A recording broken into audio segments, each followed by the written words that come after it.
ሴት ልጅ ነው የወለደችው። ሶመር በጣም ቀልዶብሃል አጎት። እናት የወለደችው ወንድ ልጅ ነበር። ሶመር ወንድ ልጅ ነበር። አቶ ሶመር ምንድነው ችግር አለ እንዴ? ጨርሰናል፣ በቃ ተባቂ ጨርሰናል። ሶመር ወደድክም ጠላህም እውነቱን ተቀበል። ካርታል ወንድምህ ነው፣ የእናት ካርታል የሩጫን ልጅ ነው፣ ወንድምህ ነው። ካርታል ወንድምህ ነው፣ እውነቱን ተቀበል። ካርታል ወንድምህ ነው፣ የእናት ልጅ ነው።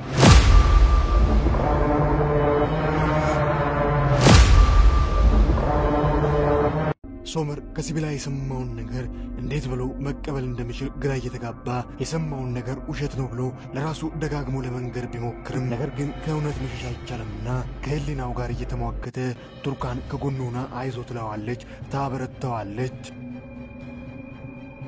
ሩቻን ያሳለፈችውን ስቃይ በቤተሰቧ በወንድሟ የደረሰባትን በደል ለዓመታት ደብቃ የኖረችውን ምስጢር ለጓደኛዋ ለሙጂጋን ትናገራለች። ሙጂጋን በሩቻን ታሪክ በጣም አዝና ምናልባት ሩቻን እረፍት ከሰጣት የልጇ መቃብር የት እንዳለ የሩቻን ወንድም አድናን ልጇን የት እንደቀበረ ለማውጣጣት እንደምትሞክር ቃል ትገባላታለች። ሙጂጋን አይኗን በጨዋጥባ ትላንትና ከበሯ ላይ አንቋሻ ያባረረችውን አድናንን ላናግር የምፈልገው ጉዳይ አለ ቤቴ ብትመጣ ብላ ትቀጥረዋለች። አድናንም የትላንትናውን ረስቶ መጣውልሽ ውዴ ፍቅር እያለ አበባ ይዞ ወደ ቤቷ ይመጣል። ነገር ግን ሙጂጋን አድናን ቀበርኩ ብሎ ለሩቻን የነገራትን የልጇን መቃብር የት እንዳለ ለማወጣት ብትሞክርም አድናን ግን ነገሩን የነቃበት መስሎ እሷን መልሶ ሲያፋጠጥ ሙጂጋንም ጥያቄውን ትተዋለች።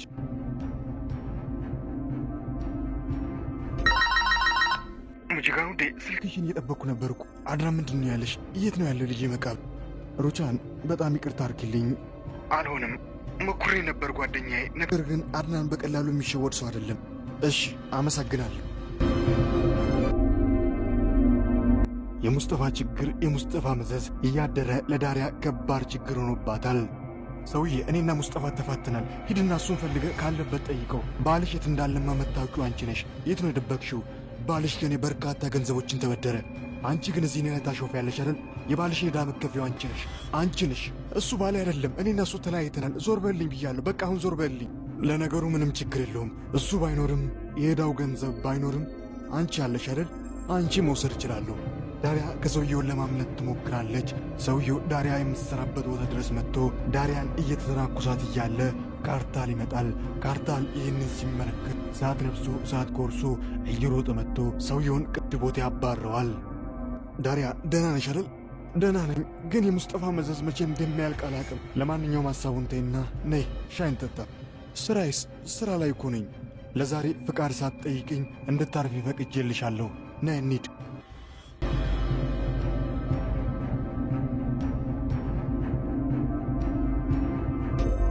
የእቴ ልጅ ምንድነው ነገሩ?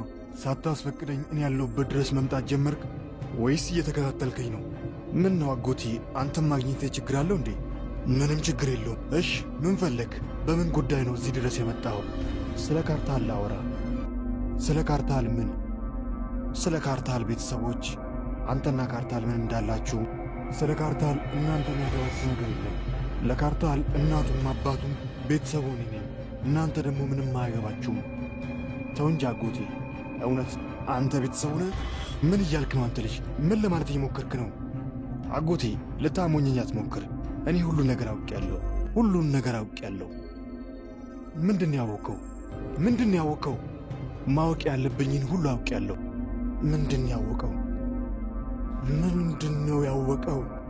የሶመር አጎት አድናን ከሶመር በሰማው ነገር እየተደናገጠ ወደ ካርታል ቢሮ ሄዶ ከካርታል ጸሐፊ ሲቪላይ የት እስር ቤት እንደታሰረች አድራሻውን ይቀበላል። ሲቪላይ ምስጢራቸውን እንደምታውቅ ስለሚያውቅ ሶመር እውነቱ ላይ ከደረሰ ከማንም ሳይሆን ከሲቪላይ እንደሆነ ገምቶ ሲቪላይ ወደ ታሰረችበት እስር ቤት መጥቶ ለሶመር የነገረችውን ምስጢር ከዚህ በኋላ ለአንድ ሰው ትንፍሽ ብትል እዛው እስር ቤት ውስጥ እያለች እንደሚያስገድላት አስፈራርቷት ጥሏት ይሄዳል። ካርታልና ዳሪያ ከአሰሪና ከሰራተኛ ግንኙነት ባለፈ አሁን ላይ ወደ ጓደኝነት የተሸጋገሩ ይመስላሉ። እየተሳሳቁ እየተጫወቱ የሆድ ሆዳቸውን እያወሩ ጥሩ ጊዜ እያሳለፉ ነው። ሶመር ሲቪላይ የነገረችው እውነት ለመቀበል ከብዶት ከራሱ ጋር ከባድ ግብግብ ውስጥ ነው ያለው። ሌላው ቀር ከዓመታት በኋላ እያመማት ያለው ልጄን ሳላይ የልጄን መቃብር ሳላገኝ የሚለው ጸጸት ሩቻን ውስጧን እያንገበገበ ይገኛል። ነገር ግን ሶመር ከሲቪላ የሰማው እውነት ለእናቱ ነግሯት ካለችበት ስቃይ ለማውጣት እንኳን አልደፈረም። ሩቻን በህመም ላይ ሌላ ህመም የሚሉት ነገር ሆኖባት በልጇ ጉዳይ እንቅልፍ ባጣችበት ሰዓት የወይራ ማሳቸው እንዲሁም ውድ የተባሉ ዕቃዎች ሊሸጡ ጨረታ ላይ ወጥቶ ሩቻን ወደ ኢስታንቡል ወደ ጨረታው ቦታ ተገኝታለች። ሩቻን ለዓመታት የለፋችበት የወይራ ማሳ ጥሪት አፍቷን ላባን ወጥታ የገዛችው ውድ የሚባሉ ዕቃዎች አንድ በአንድ ሰዎች እየተፎካከሩ ገንዘባቸውን እያወጡ ሲገዙ ሩቻን እያለቀሰች ከመመልከት ውጪ ምንም ማድረግ ሳትችል እያለቀሰች ጨረታውን ጨርሳ ወደ ቤቷ ትመለሳለች።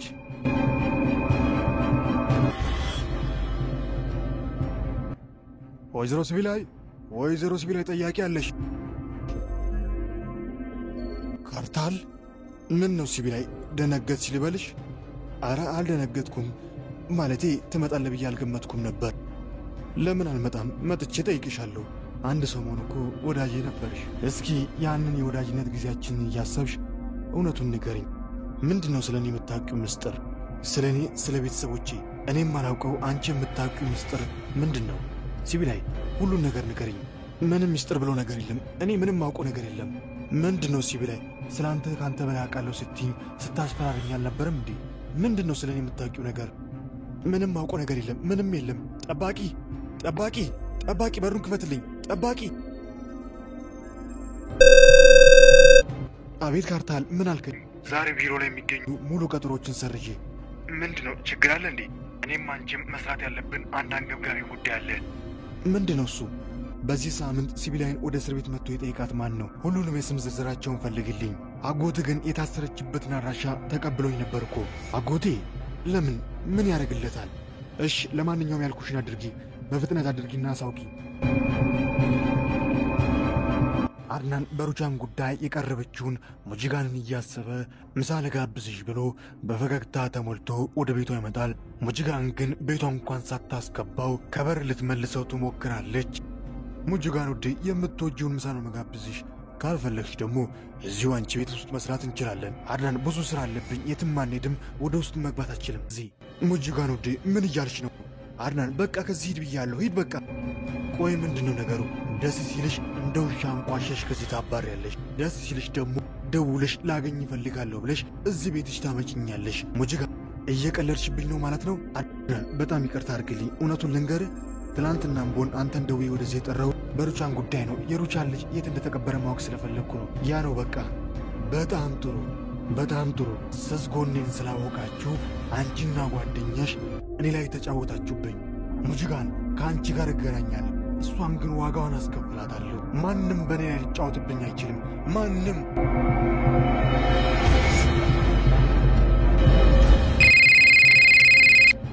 ውዷ እህቴ፣ አንተ የማትረባ ንብረቴን ሁሉን ነገር አሸጣችሁብኝ።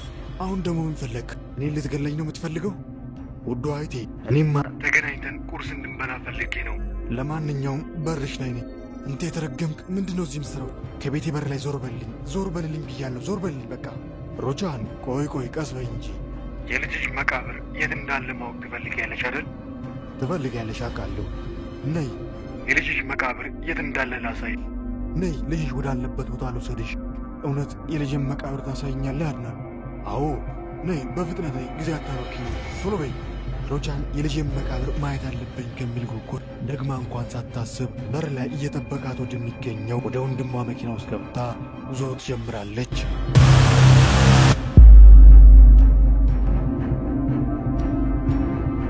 በዚህ ዓለም ላይ እኔን ማንም አያሸንፈኝም። ከሁለት ሰዎች በስተቀር ማንም አሸንፎኝ አያውቁም። አንደኛዋ ደግሞ ሙጂጋን ነች። አንቺ ደግሞ የኔን ጉድለት፣ የኔን ደካማ ጎን ስለምታቂ ተጠቀምሽብኝ። ለእሷ ያለኝን ስሜት፣ ለእሷ ያለኝን ፍቅር ታቂያለሽ። ያንን ስለምታቂ በእኔ ላይ ተጫወሽብኝ። አንቺና ሙጂጋን ቀልዳችሁብኝ፣ በእኔ ላይ ቀልዳችሁብኝ። ሲጀመር አንተ እሷን መቼም አትተዋትም። ችግሩ ምን መሰል አድናን? እሷ ደግሞ መቼም አንተን አታፈቅርም፣ አትወድም። አፍሽን ዝጊ ብዬሻለሁ። ከዓመታት በፊት አንቺ ራስሽ በልቤ ላይ ትልቁን ጠባሳ አሳደርሽ። የምወዳትን የመሳሳላትን ልጄን በአንቺ ምክንያት እንዳጣ ሆንኩኝ። በአንቺ ምክንያት አንገቴን ደፋውኝ። ዛሬ ከዓመታት በኋላ ደግሞ አንቺ ራስሽ ተመልሰሽ አዋረድሽኝ፣ አንገቴን አስደፋሽኝ። ለዚህ ዋጋ ትከፍያለሽ፣ ለዚህ ዋጋ ትከፍያለሽ። ቆይ ወዴት እየሄድን ነው? ልጅሽን ማየት አይደል የምትፈልጊው? ልጅሽን ታያለሽ። ወደ ልጅሽ መቃብር እየሄድን ነው። ካርታል ትኩረቱን ሙሉ እነሱ ላይ አድርጎ እግር በእግር እየተከተላቸው ይገኛል።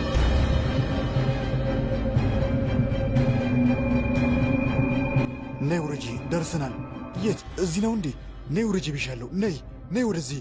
አልገባኝም። ለምንድነው ወደዚህ የመጣ ነው? ይሄ እኮ የመቃብር ስፍራ አይደለም። ልጄን የት ነው የቀበርከው? ልጄ የት ነው ያለው? እዚህ ነበር። ነገር ግን ኃይለኛ ውሾች እያነፈነፉ መጥተው የልጅሽን መቃብር ቆፍሮ ልጅሽን አውጥቶ ሰውነቱን ተከፋፍሎ ልጅሽ በውሻ ተበል። አይሆንም። ለምን ወንድሜ እንደዚህ ያደረግ? ለምን እንደዚህ እንዳደረጉ በደንብ አድርገሽ ታውቂያለሽ። ምክንያቱም ታውቂዋለሽ። ፈጣሪ ፍረድብህ። አንተ የተረገምክ። እንደ ቀለድሽብኝ እቀልድብሻለሁ።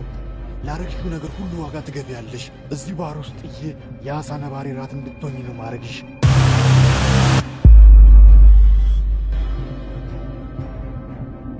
ቤተሰቡ ቁርስ እየበላች ጥላቸው ስልክ ለማናገር ወጣችበት የጠፋችውን ሩቻንን እያፈላለጉ የት ገባች እያሉ ደጋግሞ ስልኳ ላይ ይደውላሉ። ሩቻን የት ገባች እያሉ ተጨንቀዋል። አንተም አትኖርም። ልጄን ገለ ልጄን ላውሬ ሰጥተህ አንተም አትኖርም። ለምንድነው እንደዚህ ያደረገው? ለምን እንደዚህ ያደረገ? አንተ የተረገም አንተ ሰይጣን! አንተ ሰው አይደለም ሰይጣን ነህ። ሩቻን በቃሽ፣ ትዕግስቴን አታስጨርሽ። በቃሽ ብዬሻለሁ። አንተን ገድዬ ነው እኔ የምሞተው። ልጄን ገለ በሕይወት አትኖርም። እኔም ገላለሁ። ልጄን እንደገደልኩ ገላለሁ። በቃሽ። አንተም በቃ። ካርታል ምንድነው ሲምሰራ? አንተ ምን ያደርጋል? ለልጄ አይገባውም። እንዴት ሕፃን ልጅ ላይ እንደዚህ ታደርጋለህ? እንዴት ክፉንም ደጉንም ማያውቅ ልጅ ላይ እንደዚህ ታደርጋለህ? እንዴት አስቻለ? ቆይ እንዴት አስቻለ? የእህትን ልጅ ላውሬ ለመስጠት እንዴት ቻልክበት? ምንድነው ነገሩ? ስለምን ልጅ እያወራችሁ ነው? ቆይ ምንድነው የተፈጠረው? አልገባኝም። ምን እያወራችሁ ነው? ማን ነው ልጅሽ?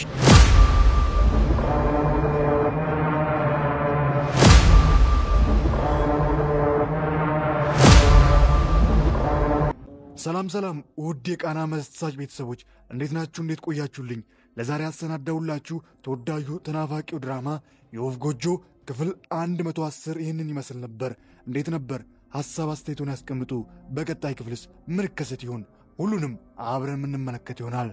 ይሄ ተወዳጅ ተናፋቂ ድራማ በየዕለቱ ወደ እናንተ ጋር እንዲደርስ ለቻናላችን አዲስ ሆናችሁ ሰብስክራይብ በማድረግ የቃና መሳጭ ቤተሰብ በመሆን አዳዲስ ምርጥ ቪዲዮችና ተወዳጁ ተናፋቂው ድራማ የወፍ ጎጆ በየዕለቱ ወደ እናንተ ጋር እንዲደርስ ማድረግ ይችላሉ።